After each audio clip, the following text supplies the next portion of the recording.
মান সামা ঈমানান ওয়া ইহতিসাবান গুফিরা লাহু মা তাকাদ্দামা মিন যামবি।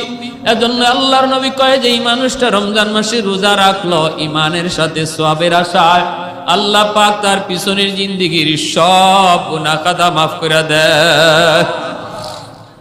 ভাইরা বন্ধুরা, এজন্য বলতেছিলাম তওবার এত দাম, তওবার এত দাম, এত দাম।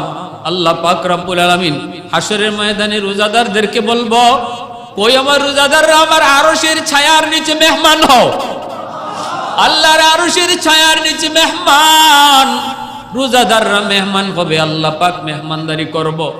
আল্লাহ পাক ওই দিন নিজের হাতে রোজাদারদেরকে আল্লাহ প্রথম লুকমাটা আল্লাহ নিজে খাওয়ায়া দিব। রোজাদারদেরকে আল্লাহ নিজের হাতে প্রথম লুকমাটা আল্লাহ খাওয়ায়া দিব। এই খানার গ্রানে হাশরের ময়দান মোহিত হয়ে যাইব। সমস্ত মানুষেরা কইব, আল্লাহ